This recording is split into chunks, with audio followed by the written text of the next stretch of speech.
Top 5 things I would never do after being a stay-at-home girlfriend for the last 2 years. Okay, number 5 through 1. Do that shit again.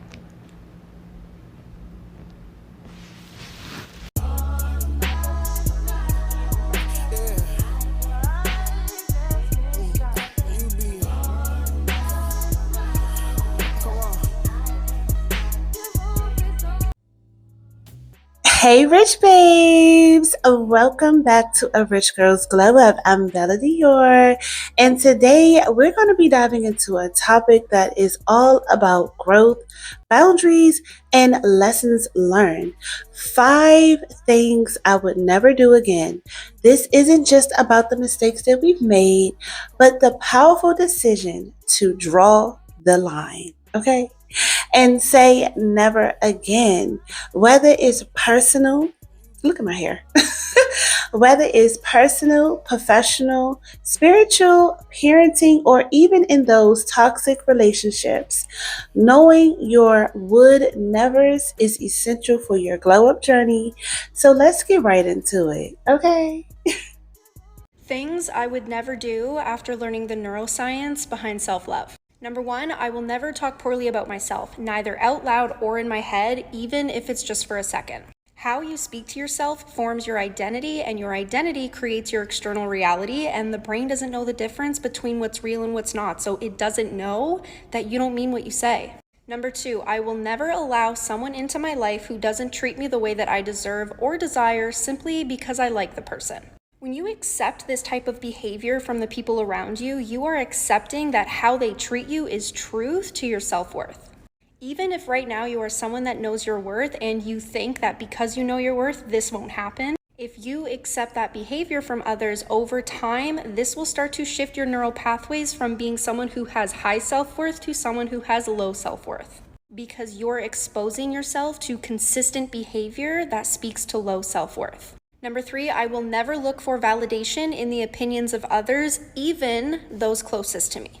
At the end of the day, you only have yourself. People you love, whether it's friendships, relationships, family members, can come and go at any point in time, but the only person that you will forever be in the presence of is yourself. What do I want out of life? What do I want to wear? Where do I want to live? What career do I want to partake in? What dish do I want to order for dinner? Because when all is said and done, the only peace and freedom that I feel from within is the peace and freedom that I created for myself by living my life the way I desired.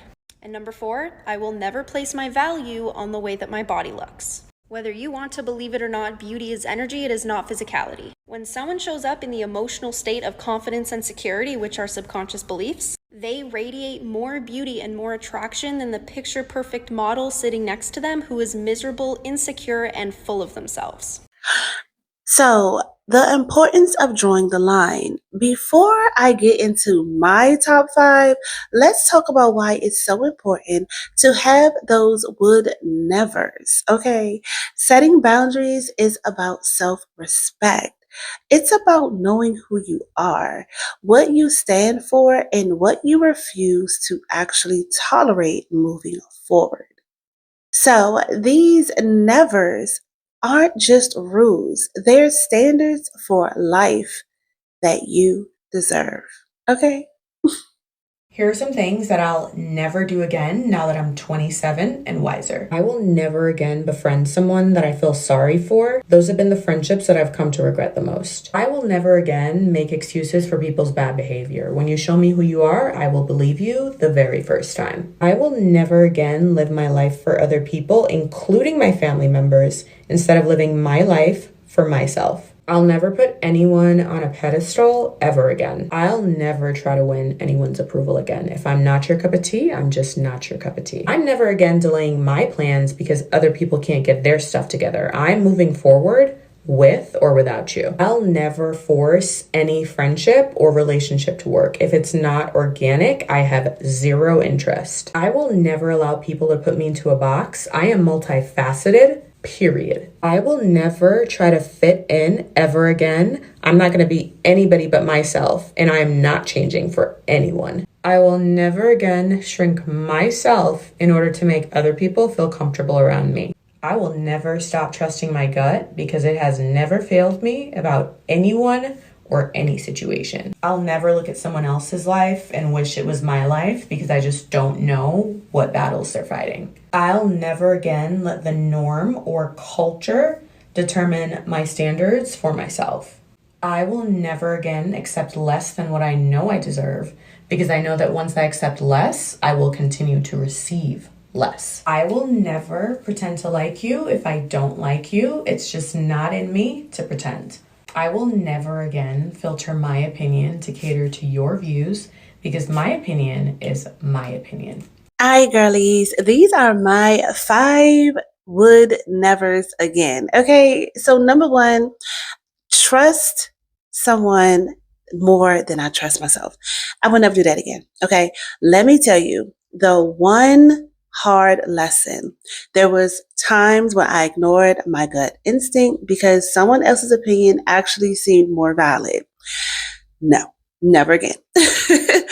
Your intuition is actually your superpower. Always, always trust it. So, number 2 is overextending myself to make other people feel more comfortable. Yeah, I did that. So, this one really hits both between professional and also personal. I used to say yes to a lot of things, even when it drained me. Now I have learned the power of no. No. I tell my kids no all the time. I tell everybody no. It's literally like protecting my own energy. Everything is no now. No. Number 3 is ignoring the red flags in relationships. Good Lord, I wish I had someone to tell me, okay, before I had that damn marriage. But whether it's in friendships, romantic ships, or even in family, okay, family be toxic, red flags are there for a reason. Ignoring them only leads to a heartache. So if I see it, I believe it, and I just need to act accordingly because at this point, you acting real funny. Listen, so number 4 is neglecting my spiritual health. And as a mother, I be all over the place. And I told myself that I was going to get up in the morning before the kids and really just tune into that. So there was a time I was so caught up in the hassle and the bustle, whatever, and I just forgot to take care of my own spirit. Now, like I said, I make time to pray and meditate and just align with what matters most. And sometimes I'm not consistent with it because I be really needing my sleep. But listen, I really be trying, and that I will never again let my spiritual well-being fall to the bottom of the list, especially when I was married. Oh my. Okay. Listen, look, the Lord showed me, okay? And lastly, number 5 is just lowering my standards to please others. This happened because of my childhood trauma, but I had to learn. This was a major one. I've learned that shrinking yourself to fit into someone else's expectations only lead to regret. Whether it's in parenting, relationships, or even in business, I know my worth and I refuse to compromise it. Okay, period. Like once you know who you are, you a baddie. You a whole vibe out here. Don't let nobody. Rich Babe, don't. Okay. 5 things I would never do in a relationship. Number 5, I'm not writing your resume. I'm not applying for jobs on your behalf. I'm not doing your homework. I'm not writing your papers. I'm not doing none of that shit. At the end of the day, that's a grown man. His life and his career is his responsibility, not mine. Sometimes as women, we see the whole future when we look into a nigga's eyes, and that's beautiful. Sometimes we even want to demonstrate how loving, caring, and supportive we are, but there's a lot of other ways to do that without having to do everything. You are his partner, not his parent. What you're trying to do as a favor, you're actually robbing him of the opportunity to figure out how to do these things on his own and get it out the mud for himself. Sometimes we show up to help people, and over time, people get actually resented us for extending that help because we represent something that they were unable to do on their own. Can you imagine trying to help somebody and later on they resent you for it? Over time, this man might gravitate towards a new woman who didn't know him when he wasn't the best version of himself or when he didn't know how to do these basic things. And now this new woman will end up reaping the benefits of the man that you built. So don't do it. Number 4, whatever happened in your previous relationship ain't none of that new nigga business. If you had an ex that used to cheat on you, beat on you, disrespect you, talk to you crazy, if he lost his job and you was paying all the bills, bitch, keep that to yourself. I get that you're sharing these things and you might not actually mean any harm, but you could be giving him the blueprint on how he could dog you and do you worse. You telling this man that when your ex lost his job, that you was holding down all the bills, you might say that to big up yourself, to just show how much of a ride or die you are, and he might actually hear you saying that you stupid. He might be thinking that you have low self-esteem. He might be thinking, damn, this bitch didn't love herself. She was so desperate to be in a relationship that she let a man just lay up in her house and use her, and the only thing he was giving her was penis in return. That's crazy. Look, whatever happened in the past is in the past. I'm not judging. Sometimes we gotta leave the trash behind. But whatever happened back then, your new nigga don't need to know about it. Number 3, do not co-sign anything. At the end of the day, if the relationship doesn't work out, you can walk away scot-free as long as there's no kids involved. It's a lot easier to leave if you guys aren't financially enmeshed with one another. And when you break up, that shit gonna hurt like hell. Emotionally, you gonna be distraught. Physically, it's gonna feel like your chest is collapsing. Like you can't breathe, you can't eat, you can't sleep. It's gonna feel like you passing away a little bit. Mentally, you can't think straight. Spiritually, you feel broken. The last thing you want to do is be burdened financially because of someone else's poor decisions. There's a lot of ways to solve a problem. You don't always have to be the solution. If he can figure out how to get a perfect score on 2K, he can figure out how to find a credit repair specialist on TikTok. Do not co-sign anything. Number 2, don't let that man get in the habit of borrowing money from you. My thing is, you've been alive all this time, and you in a jam and you picked to borrow money from me. That lets me know you already burnt your old bridges with people, and now I'm next up. We're not gonna make that a habit. And number 1, don't let this man get in the habit of driving your car, because he gonna dog your shit. He not gonna take care of it. Don't let him drive your car. Don't act like nobody ever told you, because I'm telling you. 3 things I've stopped doing now that I understand universal laws and the power of your subconscious mind. You're gonna wanna save this. This might change your life. Number 1, I never talk shit about myself, ever. When you speak something into existence, you are commanding that. The words that you speak, the internal conversations that you have are not private. Your subconscious mind is powerful as fuck. Once it takes something as a belief that you've created for yourself, it creates. So all those self-fulfilling prophecies that you've created for yourself, such as, oh, I'm such an idiot. Why am I so clumsy? Oh, I just have mental health issues. That's just me. I'm so unlovable. Why can't I find a decent partner? I'm a broke ass bitch.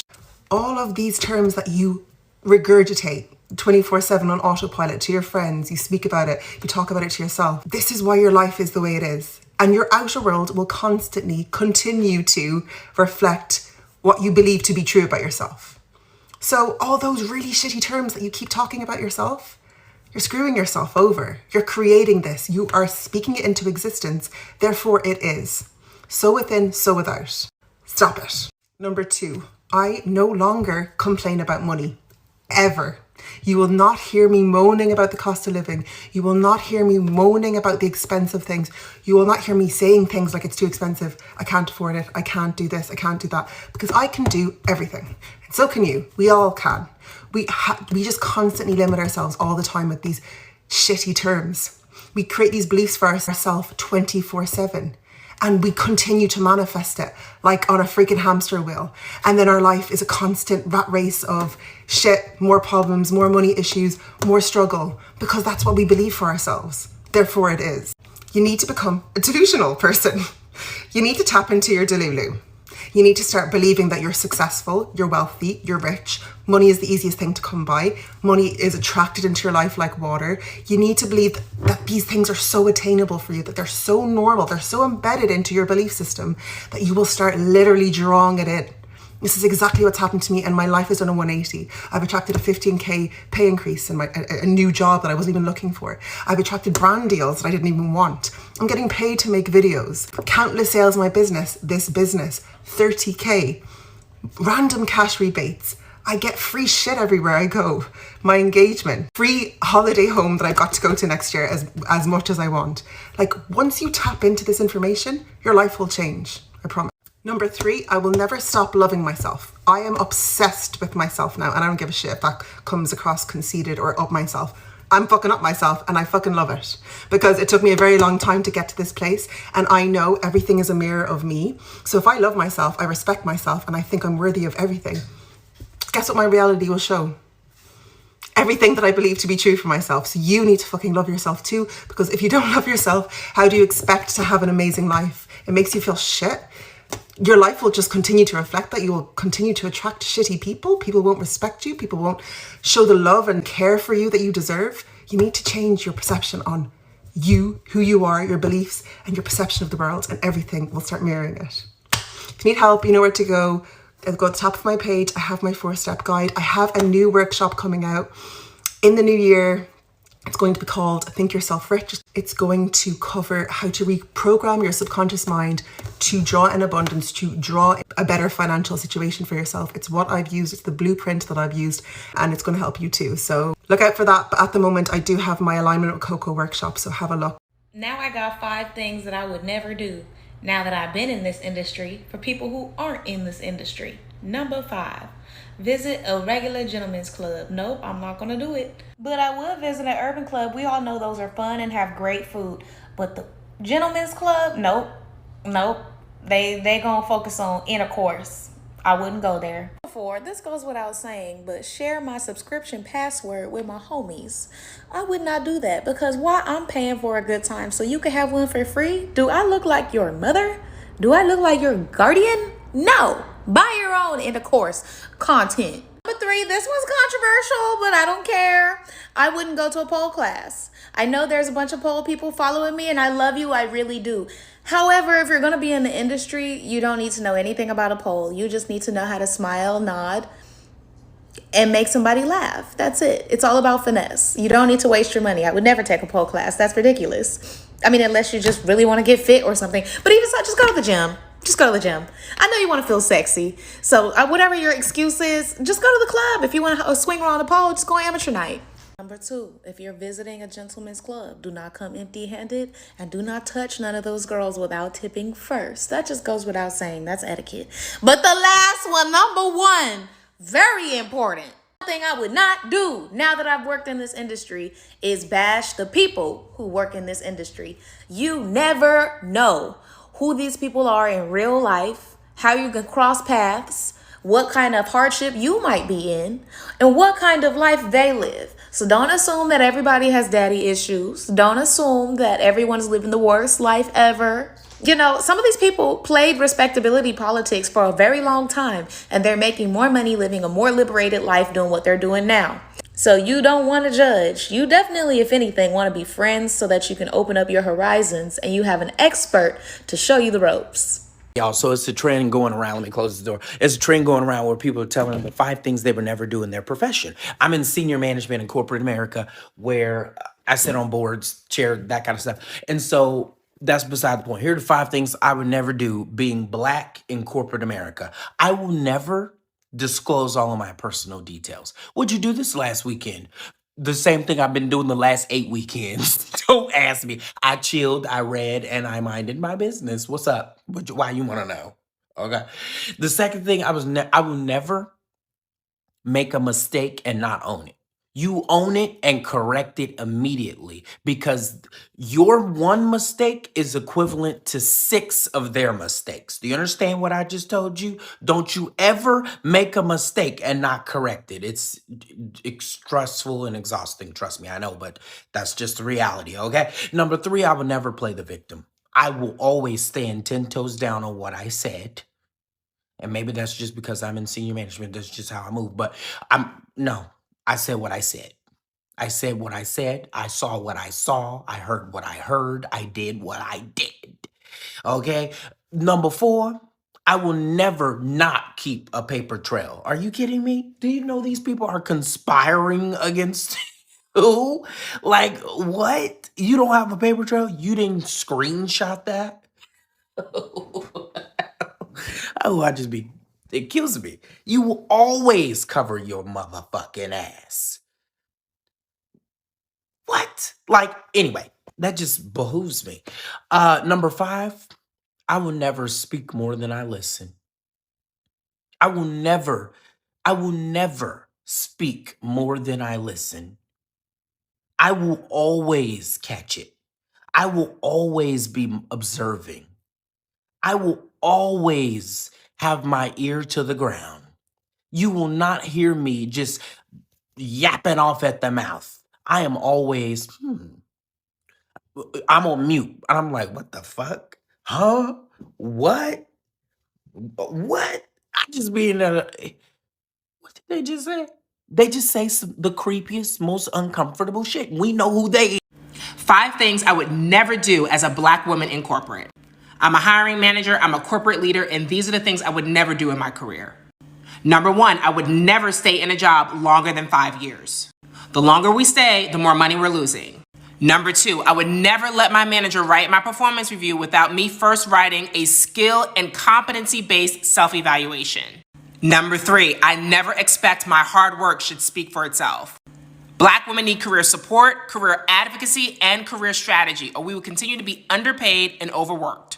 Number 4, I never stop being in the job market. I never stop connecting with recruiters and hiring managers, especially if I've just gotten a promotion or started a new job.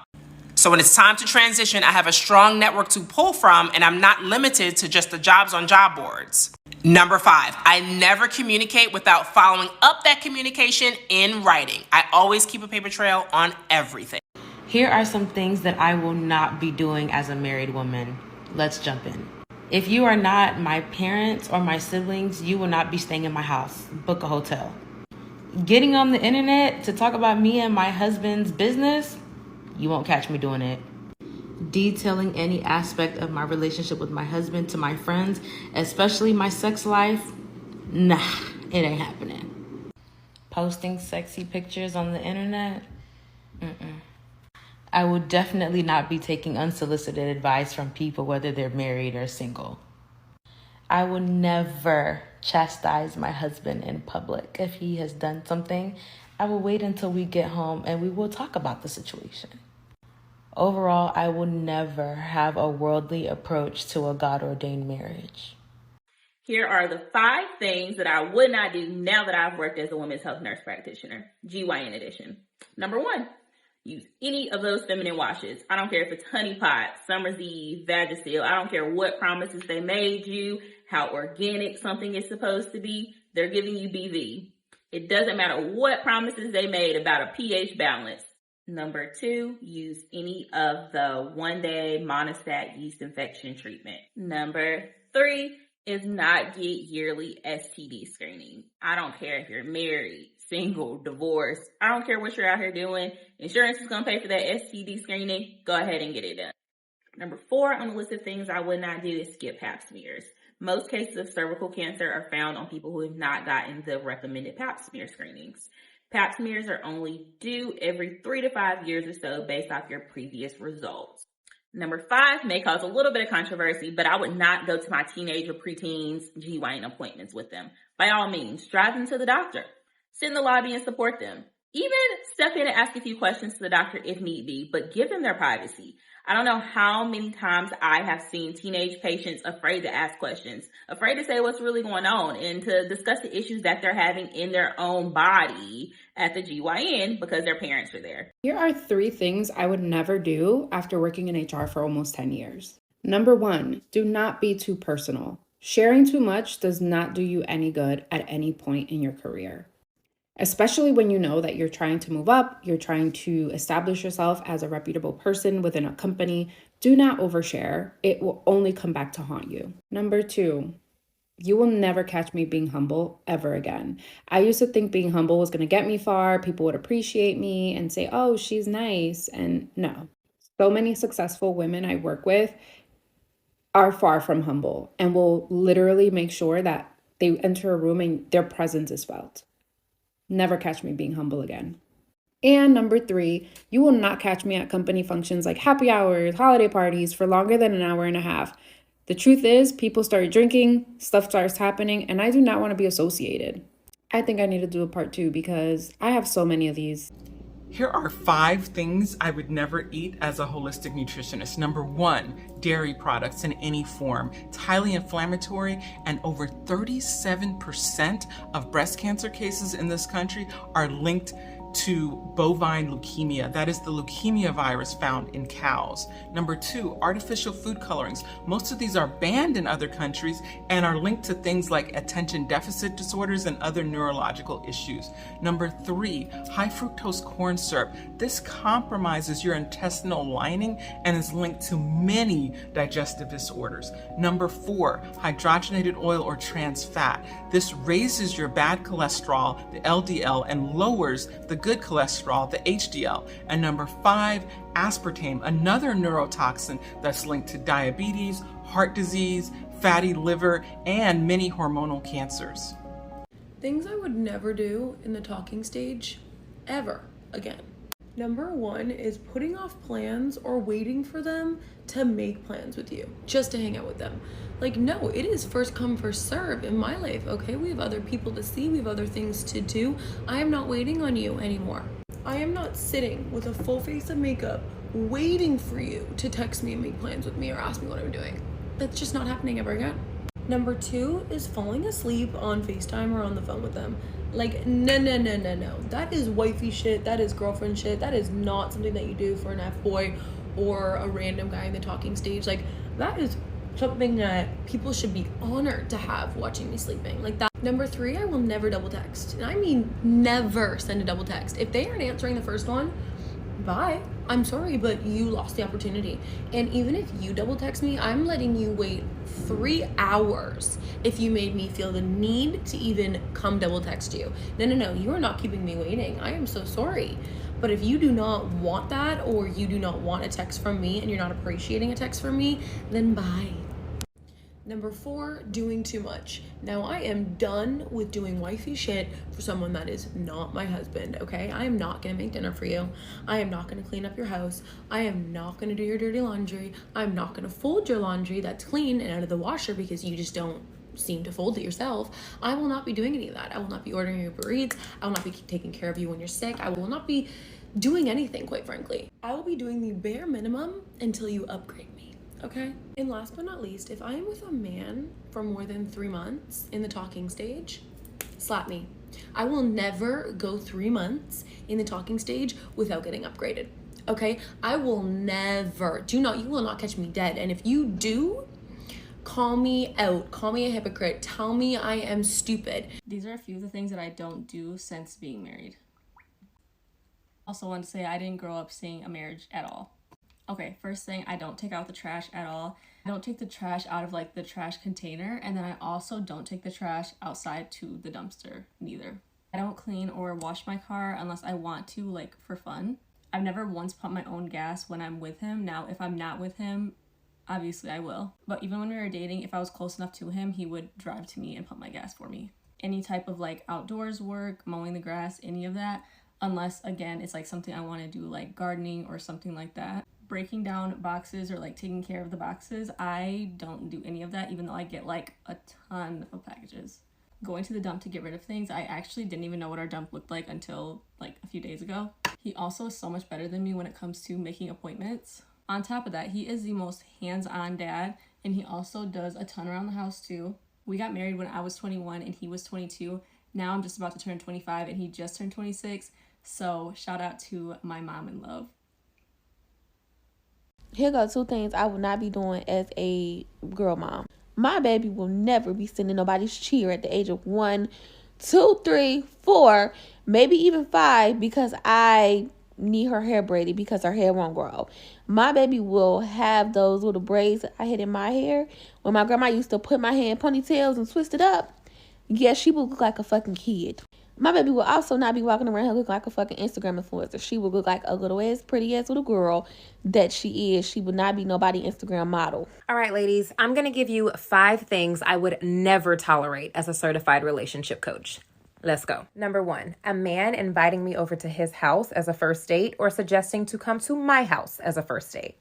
The simple reason why is because it does not set proper expectations for him from a courting perspective, and it also shines you in a really bad light as a woman. Being in his home alone or being at your home alone is a privilege that he has to earn. He has to make you feel safe and comfortable enough with doing that. And a man with good intentions is never going to feel disrespected by you setting that standard. Number 2, a man who consistently makes me feel unclear, confused, or unsure about his intentions with me. Sometimes the way that a man makes you feel is a red flag in and of itself. So if you're having conversations and you're walking away from all of them feeling confused, unsure, and uneasy about what his intentions are, that's an indicator that this situation is not serving you. Number 3, a man who makes sexual advances or sexual or flirtatious remarks to me way too soon. When a man makes overtly sexual advances and flirtatious remarks to you right off the bat, just understand that that is how that man sees you. He's showing you that he thinks of you as here as only the physicality of you, and you're going to have to work overtime if you want him to respect you. Number 4, a man making it a point to always tell me how busy he is. I always say the 2 things you look for in men are consistency and effort. So if you have a man telling you how busy he is all the time, just understand he's trying to set proper expectations for you to not expect that much. He's trying to let you know he has a priority list and you are not at the top. Number 5, a man who acts very shady with his phone and with his social media. If you've been dating a guy for a while and his phone is always face down when you're around and he's very active on social media, but he doesn't follow you, doesn't try to follow you, doesn't engage with you on social media at all, and doesn't post anytime you're around, you probably want to ask yourself why these things are happening. Men with bad intentions will keep you as their dark little secret for as long as you will let them. I have so many more of these, so like and comment for part 2. Here's my list of 3 things I will never do. And yes, I've done a couple of these things, but I'm never doing it again. One is Coachella. I think we all know why. Firefest Part 2, lots of sand, dirt, bad performances, no. The second thing is a cruise. Do I want to be trapped on a boat with thousands of people? Absolutely not. Never. 3 is camping. I mean, do I look like a camping type of girl? Absolutely not. I'm more of like a glamping kind of girl, but camping in a tent? No, ma'am. Bears? Wild animals? No. Here is a list of things I will not be doing to my kids that were done to me. Part 1. If family come over and my baby don't want to go outside, you is not finna tell my kid to go outside because grown people's in the house. Maybe my kids don't like to go outside. They don't have to go outside. This their house. Y'all are guests. I'm confused. Number 2, if my kid don't want to share their toys, they don't have to share their toys as long as they know nobody else has to share with them.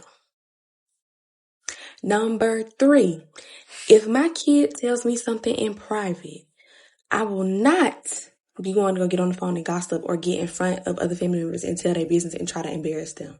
No, ma'am. Number 4, and this is really for girls. I don't know where y'all get that if a little girl wants to play in makeup, wants to play in hair, wants to wear clothes, that makes them fast. I don't know where y'all get that from. And it really be the older generation. Oh, that little girl is fast. Shaquita, your little girl is fast. She has 5 kids with 5 different men. Please, next. And I do have McDonald's money. I have McDonald's money. I have Chick-fil-A money. I have Target money. I have GameStop money. Baby, if you need some more VC, my kids are going to be born with a silver spoon, a gold plate. They're going to have it all. Sorry that you didn't have that growing up. Another thing that I'm not going to do, embarrassing your kids in front of other kids or embarrassing kids just to get like a laugh or whatever, some validation, that shit is not okay. Like, y'all really be sick in the head, like, for real.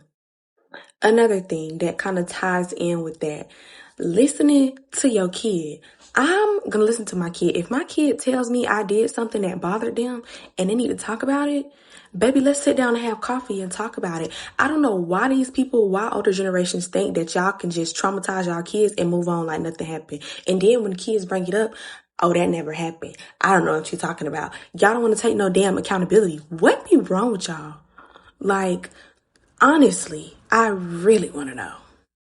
Another thing, and this just a list of things. I could go on and on about this topic for days, but how y'all be quick, and I do mean quick, especially if you're like have a church background. Y'all be so quick to talk about the homo in the family, but y'all don't want to talk about the molester, Chester the molester. Y'all don't want to talk about the pedophile. Y'all want to sweep that under the rug. Okay, because if my child come to me and say, you did this, oh, I'm knocking at your front door and I'm asking. Because kids just don't be making this shit up. Like, I don't understand.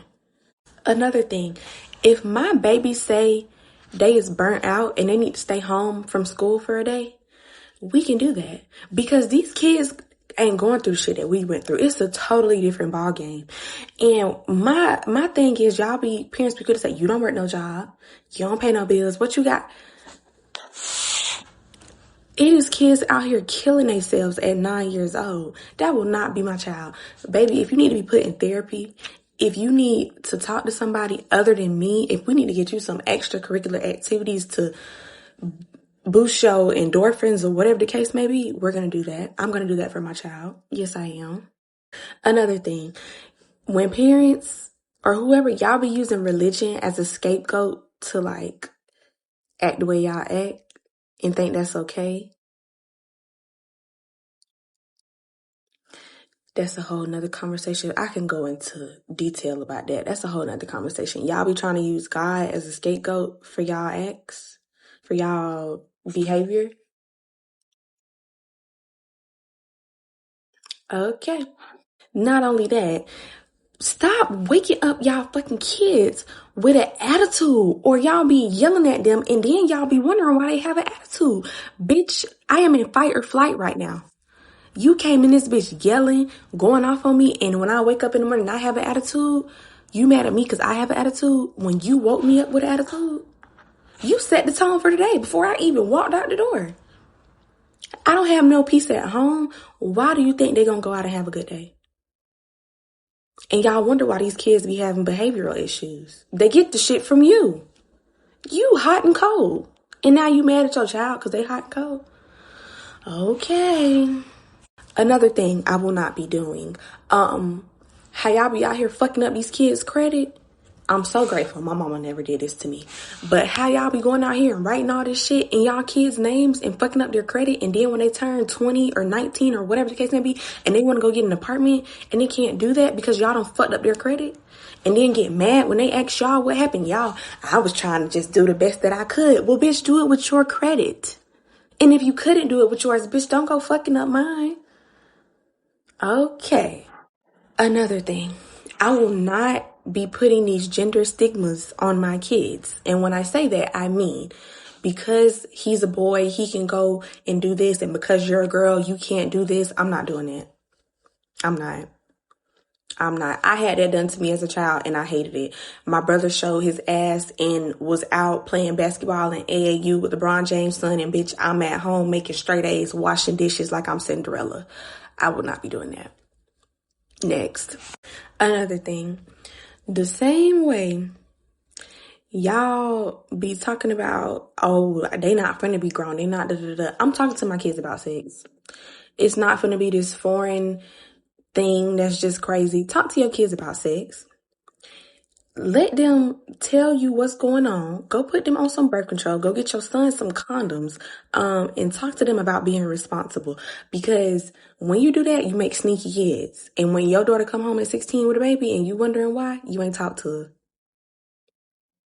Next. Another thing, I will be allowing my kids to set boundaries. If you don't set up no boundaries with them when they're young, when they're an adult, they're going to be letting everybody and anything walk all over them and doing shit and being peer pressured. No. I'm telling my kids set boundaries. If they don't want a hug from you, they can tell you that. If they don't want to talk to you, they can tell you that. If they don't want to deal with you, they're going to be able to tell you that. And I'm going to stand 10 toes behind my kids. Next. Another thing I will not be doing, and I feel like this is where I'm going to end it off at. You will not be putting your hands on my child. You will not be putting your hands on my child. I don't give a flying flip who you is. If they done got into some trouble, that's for me to talk about and we're going to have a conversation about it. But don't think you're going to put your hands on my kids. I don't care who you is. Grandma, auntie, cousin, sister, brother.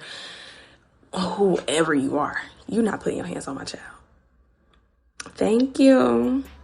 Okay, my loves, you already know I'm about to promote it. Okay, so if you are ready to dive deeper into your glow up journey, don't forget to check out my ebook bundle, Becoming Her. It is packed with tools and inspirations and insights and exercises to help you step into your best self.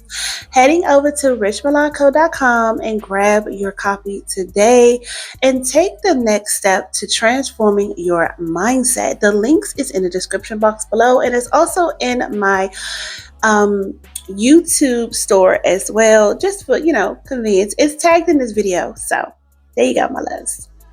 Rych Babes, knowing your would nevers is about more than just avoiding mistakes. It's about setting the tone for the life that you want to live. Your boundaries are your power, and every time you say never again, you're choosing to respect yourself, your energy, and your peace. Okay. Until next time, Rych Babes, stay rich. Love you.